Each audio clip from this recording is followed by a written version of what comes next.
If you wanted to spend $167,000 here in southwestern Ontario, you could not buy a house or a condo or even a trailer at this point.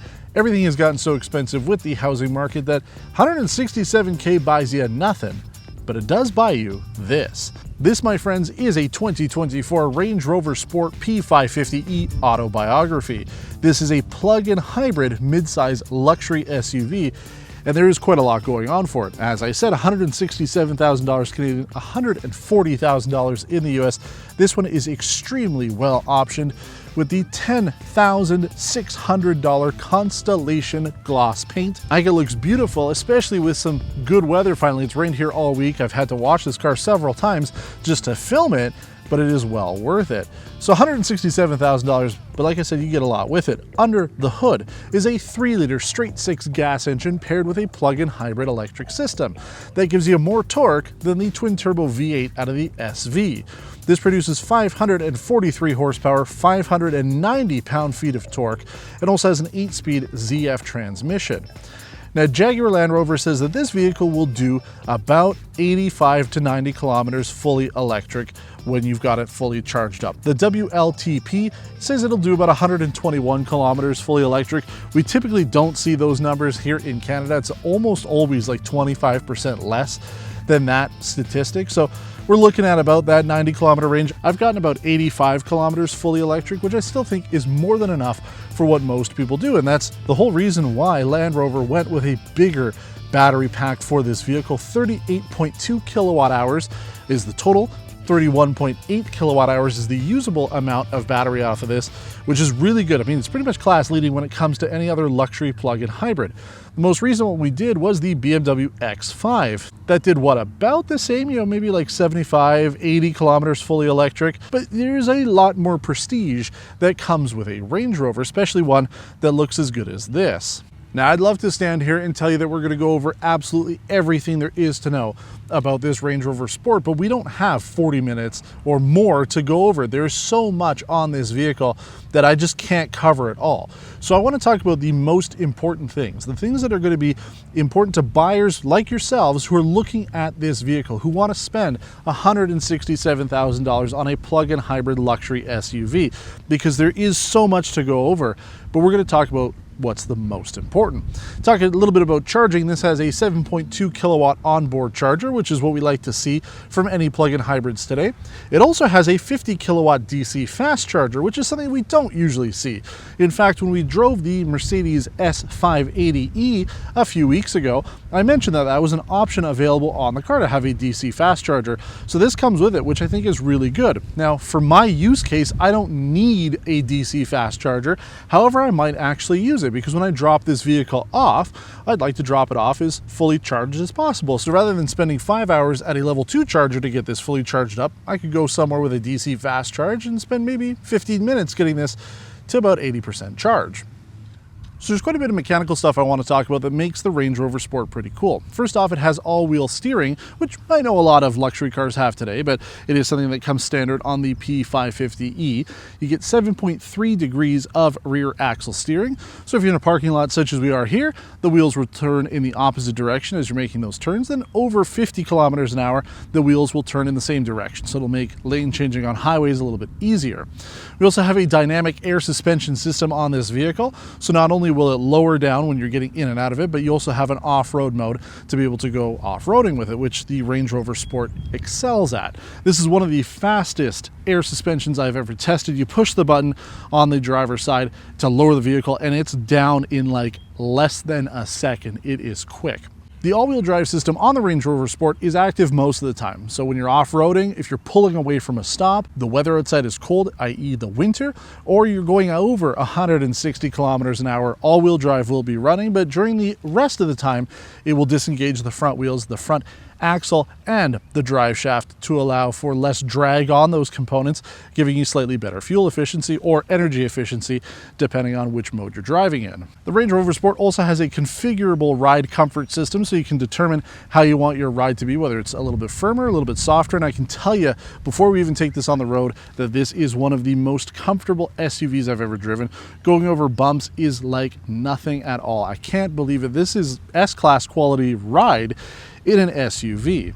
Now we also have the adaptive off-road cruise control system, not something we're going to be able to test here, but just like your regular adaptive cruise control as you're driving along, it'll make sure you're not going to hit anything. The adaptive off-road cruise system will take the terrain that you're on using different sensors throughout the vehicle to determine how fast the vehicle should be moving through the terrain. So if you don't want to do some off-roading and you don't really want to have to think too hard about it, this could be an option for you, especially if you're going down like a dirt trail, your cottage is, maybe kilometer off the road or something and it's the same path every time and you're just kind of bored of having to do it, you're going to be fine. You can set that up and do it that way. Set it to like 20-30 kilometers an hour. You could be fine. And then the last thing I want to touch on while we're outside is the 0 to 100 kilometer times. In fully electric mode, which I've been driving this vehicle in pretty much all week, 0 to 100 is 10.9 seconds. That is pretty slow. But if you put the vehicle into dynamic mode and hybrid, so you're using both the gas and plug-in system, that 0 to 100 kilometer time comes down to 4.9 seconds or 4.7 seconds 0 to 60 miles. So pretty good numbers out of a big behemoth of an SUV such as this. And that's what you would kind of expect from a plug-in. You're not buying this for the ultimate performance. You can still go with the SV if you really want that, but I think that this is really a good mix between what I would need, i.e. a comfortable large SUV that has off-road capabilities, mixed in with the plug-in hybrid system to basically go emissions free for almost 90% of your driving, depending on what you're doing during the day. Most of it actually should be fully electric. But we're going to talk about a couple things on the inside and then we'll take it on the road. The interior of this Range Rover Sport Autobiography is truly a lovely place to be in, with the Ultra Fabrics Light Cloud and Ebony Sustainable Leather interior. Now, it isn't technically a cost option over the regular leather, but the steering wheel is $600 to go with the synthetic leather option. So technically, the interior here is $600. But essentially, the entire interior of this vehicle comes from sustainable materials. None of it is animal skin. You could still go with genuine leather if you want to, but I like this. This is a trend that we're starting to see quite a bit more now. We saw this last week when I drove the BMW i5. Same thing, the interior on that vehicle was completely leatherette. Every single surface was some sort of man-made material, so no animals were harmed in the process of making this video. Now there's a lot to go over when it comes to the inside as well. We have the floating 13.1-inch Pivi Pro infotainment screen. It's curved. It really does float there. Looks quite nice. And that's essentially it. There's no other buttons on this vehicle. There's a start-stop button as well as your gear shifter and park button. That's basically it in the center console, which is very clean, but I do like my buttons. So would I have preferred some controls? Yes, but I can kind of see why Land Rover has done this. They've really given you tons of storage space. For the center now, we have a wireless phone charger. We've got 2 cup holders with a storage compartment underneath. You can slide that portion away, and there's a deep storage container underneath there. In the glove box here, I've got a little place to put change as well as a fridge, so you can keep some beverages cool in there or whatever you may want. And everything feels extremely nice. There is a different material. It's not leather, but it feels good. We've got 2 storage compartments for the passenger, your typical glove box as well as an upper glove box. And then the mat pockets, the side pockets on the doors have also got bigger. So tons of storage in here. It looks good, which means everything has been put into the infotainment. That works pretty well. Wireless Android Auto and Apple CarPlay has worked well for me.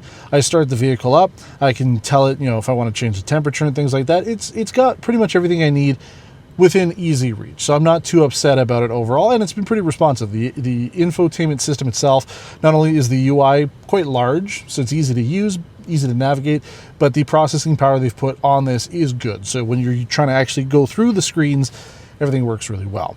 So I do like that. We do have a 360-degree camera system on this vehicle. We also have the clear sight rear view mirror, which again we've seen with the Defender. It is a digital rear view mirror. It's on one of the shark fins on the roof. Gives you a very clear picture of what's behind you.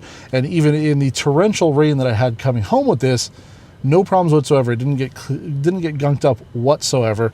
And then even if the backup camera gets gunked up, there is a washer nozzle for it. We have a 13.7-inch digital gauge cluster, looks great. 11.4-inch dual rear entertainment systems, that's a nice add-on for this vehicle. You can only connect things via HDMI or USB though. There's nothing built in. I think that's the only miss there. If they were like some of the other infotainment system rear displays we've seen recently that have built-in apps, because this vehicle has built-in Wi-Fi and a 4G connection. It would have just been a lot simpler to have a couple of the streaming services built into those tablets already, and then you just sign in and you're good to go. This way you have to plug in a device, and something like a Roku would be a good idea, maybe an Apple TV, something like that. It goes in the armrest of the rear seat, so it's got to be something small that can fit there, but they do work. So I would probably skip those for my personal build, but it's kind of cool to have if you want it. And the rear passengers can also see your destination if you set something through the navigation. It doesn't actually allow them to play around with the map, so it's kind of limited back there. Some of the other technology on here, we have a color head-up display. We have a 29-speaker Meridian Signature Surround audio system with active noise cancellation, and it's active noise cancellation for the 4 main occupants, the 2 front passengers as well as the 2 outboard rear. It's built into these headrests here. These headrests not only can move, but they can also kind of curve around your head. They're extremely comfortable, but there are speakers in there, so as you're listening to your music, you'll get a little bit of surround through them, but they also act as noise cancellation. So the vehicle will take the road noise from the outside and mitigate that through the active noise cancellation system. This is one of the quietest vehicles I've driven. You really have to drive it to experience it. Me telling you about it is just, it's not doing it justice. We also have 22-way heated, ventilated massage and memory seats for the front here. The massage works very nice. It comes on automatically after a set amount of time. You can configure that. Ventilated seats and heat work very well. And then we also have a cabin air purification pro system on here that has a PM 2.5 filtration system on here. It says that it will filter out things like COVID, which could be helpful. So you can check the status of that. We're seeing more vehicles with that feature built into it. One of the first ones that we drove was the Buick Envision, and now we're seeing it across the board for a lot more vehicles. So I think it's a good thing to have, especially if you do have allergies or you do have a sensitive respiratory system. This could help to filter all of that stuff out. And with the vehicle's built-in scheduling, you can actually set it up to do a full purification of the vehicle before you come in. And that's one of the things I want to talk about briefly. One of the small misses when it comes to the electric system of this vehicle is everything it does well, except for the scheduling. There's only one schedule that I can set up through the infotainment system here. So, my day-to-day, my usual week, I go out at a certain time to drop my daughter off at school, and then I go out again at a certain time to pick her up from school. I can only set one of those times through here. I will admit that we don't have access to the Land Rover app. Perhaps there's more scheduling options within the app, but through the infotainment system, you're limited to one schedule profile. So I can only set one or the other. I've gone with the morning one, so the vehicle will warm up or cool down depending on the temperature outside. It will filter the entire vehicle so that it's ready to go for me. But again, I only have that one. The rest of the EV functionality that we would like to see is present here. I do have the ability to tell it when I'd like the vehicle to charge. So if I've got a higher rate of charge during the day, I can tell it I don't want it to charge during that. And what I really like is when I get the vehicle to a parked spot, I push the stop button, it will pop up and say, hey, do you want to start charging now? So that way, for example, I've set it that I really want it to be charging between 7 p.m. and 7 a.m. to maximize my cost savings. But what happens if I need to go somewhere and I really want to use the electric features and I've run the battery down? I just stop the vehicle and it'll pop up and ask me if I want to charge it right away. So I like that. So a lot of good stuff there. I just wish that there were a few extra options for your scheduling. Aside from that though, this pretty much does everything I want. Now that the car's turned itself off because we've been sitting here for too long, let's take it on the road and talk about everything else you need to know if you're in the market for the Range Rover Sport Autobiography. All right, viewers, due to some technical issues, we're going to start off with some performance testing, which I'm sure you're not going to complain about. We are currently in EV mode, and I do have the regular drive mode in comfort. So if I floor it, there's quite a bit of torque off the line. We're at 50, we're getting there. This isn't what this vehicle's meant for. As I mentioned, the electric drive on this is good for a big vehicle such as this, but you're gonna be buying this vehicle because you're driving around town, you wanna be economical, you wanna save some money, you don't wanna be spending too much on fuel. So the electric drive portion is adequate. Now, if I put the vehicle into dynamic mode, change it over to hybrid, and put the transmission into sport, we're going to have quite a different experience. So bring the vehicle back down to a stop. I do know that there is a low traction launch mode here. We're not doing anything crazy. Oh, whoa! dynamic launch activated there. That's quite a bit quicker. Woo, that was fun. That's actually the first time I've done that. No word of a lie. I have not done, actually I haven't put the vehicle even into dynamic mode a little bit, but I haven't even put it into the sport mode for the transmission. So that is the first time I have done it. That was really fun. I like that quite a bit. Now we're going to go over Mount Kilimanjaro here, our extremely bad railway infrastructure here, but boy, you can't even feel it with the Range Rover Sport. The suspension on this is just so good. It's so good. Now we're back in full, EV mode. It's going to take a couple minutes for the vehicle to turn off the engine, so I'm using a little bit of fuel right now, which brings us to our fuel economy testing. There's a bit of an asterisk with that because this vehicle was fully charged, fully gassed when I picked it up, but the save mode, you can see there if you're watching my back camera there, when you put the vehicle into the different drive modes, you have a save. It will only save 80% of the battery. So no matter what you do, you can make it less if you want to only save like 20 or 30%, but the maximum you can save is 80. So our test loop was 80% to empty. We completed it in 2.2 liters per 100 kilometers.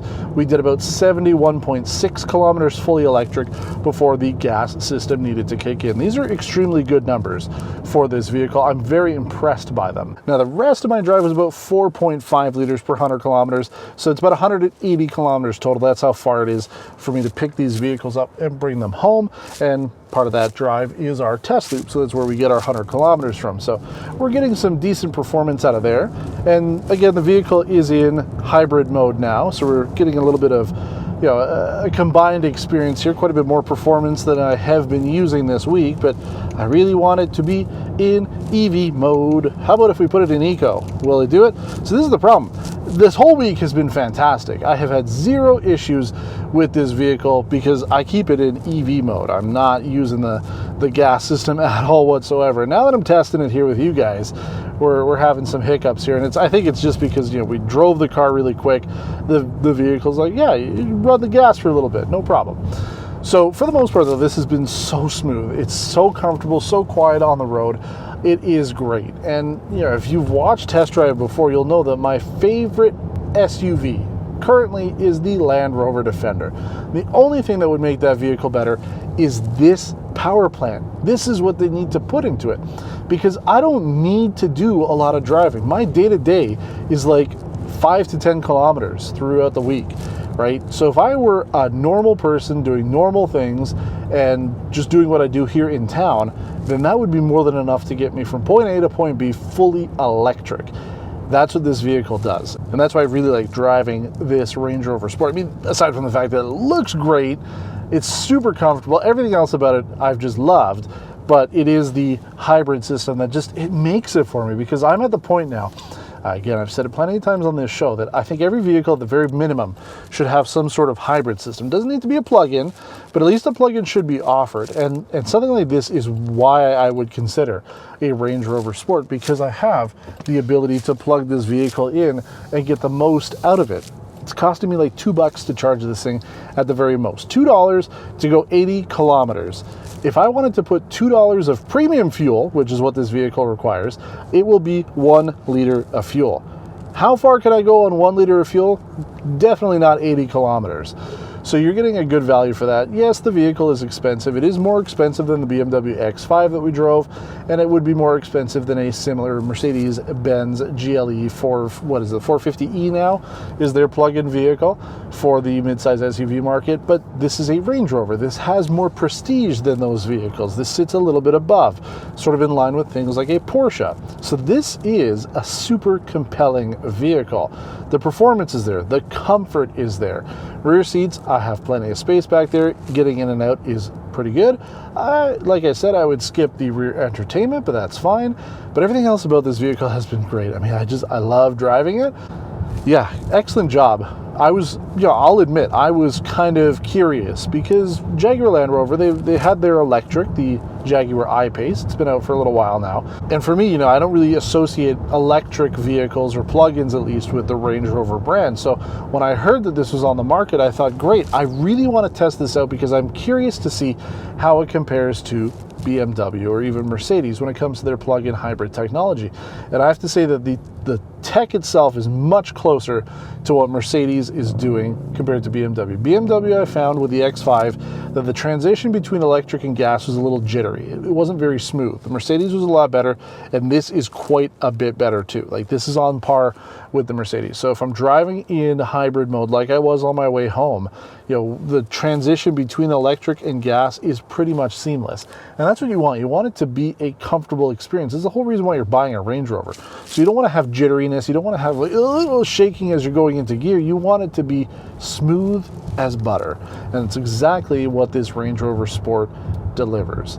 And when you go with the Autobiography, it's just even better. I mean, I just love these accents throughout the interior here. It actually reminds me of my iPhone's bezel. It's like a gold finish, gold metallic finish to all of the edge pieces here of the dashboard, all around the door cards. It's just beautiful. I love it. And the fact that it's not using animal skin is a plus. I'm sure the genuine leather would be great too, but these have been comfortable. The seats are great, so I do like it. I mean, there's really, again, the only real complaints I have about this is a little bit more scheduling options within the infotainment system, and that's it. Everything else about it has been going to be maybe a little bit better, like range towards what we're actually supposed to be getting, because to be fair, with a 31 kilowatt hour usable battery, getting 85 kilometers per charge, it's not great. And then I tested it this morning. I had the vehicle unplugged when I did the scheduling, and it used up like almost 10% of the battery just sitting there cooling the engine, or cooling the interior cabin here, getting everything ready for like the 15 minutes it was doing that. So it used up quite a bit. But aside from that, those are small little things here that I just don't take away from the overall experience. This is what I want out of a vehicle, and it looks great doing it too. $10,000 for the paint, you'd hope so, but it's well worth it. Now, as always, here on Test Drive, we try to get back to everybody that we can. So if you have any questions about this vehicle or the video itself, let us know in the comments below. We are the channel that gets back to everybody. Take a look at any of our videos and you'll see that we reply to everybody that we can. We do it for you because we're trying to build a community here. We want to get involved. We want you to be just as involved in these videos as we are. So let us know what you think of it. Like the video if you haven't done so. Subscribe to our channel to help us out. And until next time, thanks for watching and take care.